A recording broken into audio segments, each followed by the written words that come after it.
નમસ્કાર મિત્રો, મારી યુટ્યુબ ચેનલ સંજય પટેલમાં આપનું હાર્દિક સ્વાગત છે. મિત્રો, આજે આપણે ધોરણ 4 વિષય છે પર્યાવરણ આસપાસ, તેનો પાઠ 14મો છે. પાઠનું નામ છે રાજુનું ખેતર.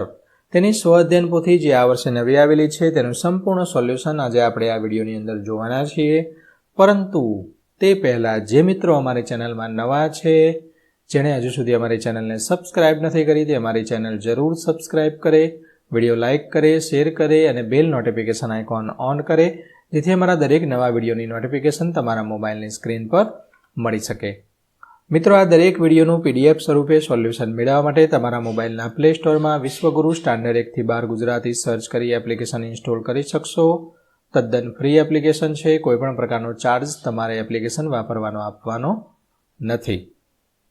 જે મિત્રો અગાઉથી એપ્લિકેશન વાપરે છે તેણે મોબાઈલના પ્લે સ્ટોરમાં જઈ એપ્લિકેશનનું વર્ઝન અપડેટ કરી દેવા વિનંતી છે, જેની અંદર ઘણા બધા નવા ફીચર્સ તમને મળી રહેશે. શરૂઆતની સ્ક્રીન આવી જોવા મળશે. તેમાં સ્વઅધ્યયન પોથી પર ક્લિક કરી ધોરણ પસંદ કરી વિષય પર્યાવરણ પર ક્લિક કરતા વિડીયોના ઓપ્શન પરથી તમે વિડીયો જોઈ શકશો અને PDFના ઓપ્શન પરથી તમે PDF સ્વરૂપે સોલ્યુશન મેળવી શકશો. ખૂબ જ સારી એપ છે, એકવાર જરૂર ડાઉનલોડ કરીને જોજો. ચાલો સોલ્યુશન શરૂ કરીએ છીએ. પ્રશ્ન પહેલો ઓપ્શનવાળા છે. સાચો ક્રમ બાજુના ખાનામાં લખવાનો છે. પહેલું, કયું સાધન ખેતીકામમાં વપરાય છે? તો આપેલ તમામ ઓપ્શન ડી, જેની અંદર હળ, ટ્રેક્ટર અને દાતરડું દરેકનો સમાવેશ થાય છે. બીજું છે, કયા પ્રાણીનો ઉપયોગ ખેતીકામમાં થાય છે? ઓપ્શન બી બળદ. ત્રીજું, જમીન પોચી અને નરમ કરવા માટે કયું સાધન વપરાય છે? ઓપ્શન ડી હળ. ચોથું છે, પાકની લણણી માટે વપરાતું સાધન કયું છે? ઓપ્શન એ દાતરડું. લણણી એટલે પાક ઉગ્યો હોય એને કાપવા માટે. પાંચમું, ઇલ્લીજ કોના જેવું સાધન છે? જે દાતરડા જેવું છે. Option D. છઠ્ઠું છે, નીચેનામાંથી કયો પાક જમીનની બહાર થાય છે? ઓપ્શન ડી ટામેટા. સાતમું છે, નીચેનામાંથી કયો પાક જમીનની અંદર થાય છે? ઓપ્શન ડી મગફળી. આઠમું છે, ખેતરમાં પાકની સાથે બીજું વધારાનું ઘાસ ઊંઘે છે, તેને શું કહે છે? ઓપ્શન એ નીંદણ. નવમું છે, ખેતર ખેડ્યા બાદ ચાસમાં બીજ કેવી રીતે નાખવામાં આવે છે? ઓપ્શન ડી ચોક્કસ અંતરે પૂરતા પ્રમાણમાં. અને 10મું છે, આધુનિક સમયમાં ખેતર ખેડવા માટે શેનો ઉપયોગ થાય? Option C tractor.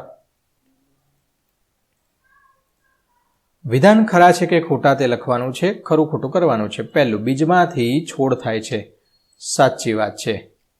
પાક સાથે ઉગેલું નીંદણ દૂર કરવું જોઈએ. સાચી વાત છે. તો પાક જે આપણો લીગલી, આમ તો જે પાક આપણે ઉગાડ્યો છે તેને પૂરતું પોષણ મળે, બાકી ઓલું બધું ઉગેલું જ હોય, આ તો આપણે જરૂરિયાત નથી એટલે આપણે કાઢી દઈએ છીએ, અને જે જરૂરિયાત ના હોય એને જ નીંદણ કહેવાય. એ નીંદણને દૂર કરવું જોઈએ એમ. ડુંગળી જમીનની બહાર થાય છે. ખોટું. ડુંગળી, શક્કરિયા, મૂળા, બીટ, ગાજર આ બધું જમીનની અંદર થાય. ચોથું, પાક તૈયાર થયા પછી સમયસર લણણી કરવી જોઈએ. સાચી વાત છે. લણણી ના કરો તો કોવાઈ જાય અથવા તો વધારે પાકી જાય, સુકાઈ જાય, એવું બધું થાય. પાંચમું, જમીન ખેડવા હળનો ઉપયોગ થાય છે. સાચી વાત છે. અત્યારે બધા શેનો ઉપયોગ કરે છે? ટ્રેક્ટરનો. પ્રશ્ન 3, ઘરમાંથી મળી રહે તેવા બીજના નામ લખો. ઘરમાંથી મળી રહે, અનાજ. અનાજ લખવાનું છે. તો ઘઉં, બાજરી, જુવાર અને મકાઈ ઘરમાંથી મળી રહે. કઠોળની અંદર મગ, ચણા, તુવેર, વટાણા અને અડદ. તેલીબિયામાં જેમાંથી તેલ નીકળે તે, જનરલી આપણે આ મગફળીનું તેલ ખાઈએ છીએ અને ઘણા બધા સોયાબીનનું પણ ખાય છે. તેલીબિયાની અંદર મગફળી, તલ, સરસવ, સોયાબીન, એરંડા. શાકભાજીની વાત કરીએ તો ઘણા બધા ટામેટા, બટાકા, કારેલા, દૂધી, ભીંડો, ગુવાર બધું. મસાલા, લીંબુ, કોથમીર, ફુદીનો, મરચાં, હળદર. જે ગરમાળું હોય ને, મસાલિયું કહીએ, એની અંદર જે મસાલા હોય એ બધા લખી શકાય. ફળ, કેળા, જામફળ, દાડમ, તરબૂચ, ચીકુ, સફરજન બધું. પ્રશ્ન 4, પ્રશ્નના જવાબ લખો. પહેલો પ્રશ્ન, ખેડૂત ખેતી કામમાં કયા કયા ઓજારોનો ઉપયોગ કરે? સૌથી પ્રથમ હળ, પછી કોદાળી, દાતરડું, પાવડો, ત્રિકમ, ખુરપી વગેરેનો. બીજો પ્રશ્ન, તમારી આસપાસ ખેતરમાંથી કયા કયા પાક લેવામાં આવે છે? મગફળી, કપાસ, મગ, અડદ, સોયાબીન, તલ, ઘઉં, લસણ, ડુંગળી, જીરું વગેરે. ત્રીજું, લણણી એટલે શું? તો કોઈ પણ પાક તૈયાર થયા પછી તેને કાપવાની ક્રિયાને લણણી કહેવામાં આવે છે, જેને લણણી કરવા માટે દાંતરડાનો ઉપયોગ થાય છે. અત્યારે ઘણા બધા નવી ટેકનોલોજીવાળા મોટા મોટા મશીનો આવી ગયા છે. ઓટોમેટિક લણણી કરી લે, લણણી કરીને આગળ જાય, આગળ લણણી એટલે કાપી દે, કાપીને તે આગળ જઈને એમાંથી દાણા છૂટા પડી જાય. દાણા છે એક બાજુ ટ્રેક્ટર કે અથવા જગ્યા હોય એની અહીંયા પડતા જાય અને બીજી બાજુ જે ડસ્ટ કે જે વધારાનું જે હોય ભૂસું કહીએ આપણે અથવા એ બધું ઉડીને એક બાજુ જતું જાય. ટેકનોલોજી ભાઈ, એમાંય પાછું AI આવ્યું.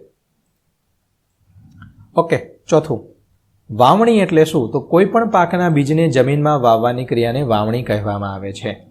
પાંચમો પ્રશ્ન, પાકને સમયસર લણવામાં ન આવે તો શું થાય?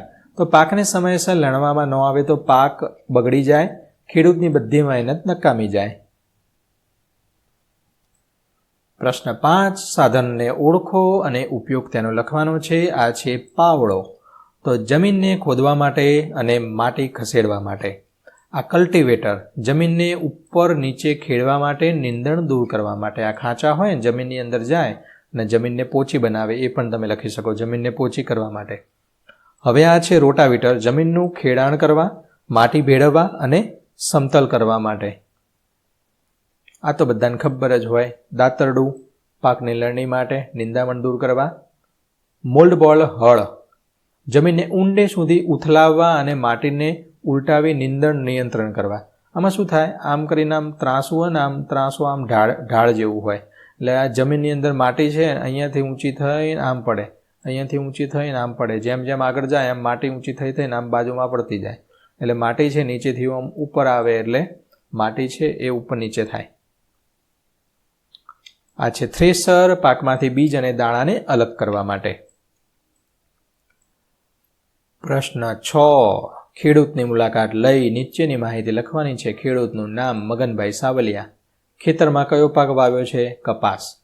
ખેતી માટે બીજ ક્યાંથી લાવ્યા? નજીકના એગ્રોએથી.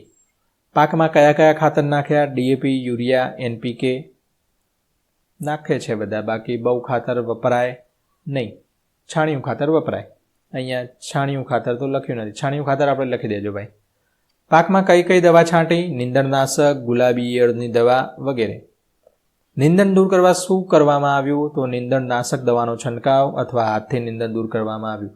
દવાનો છંટકાવ કરવો એના કરતાં હાથથી નીંદણ દૂર કરીએ તે વધારે યોગ્ય રહે.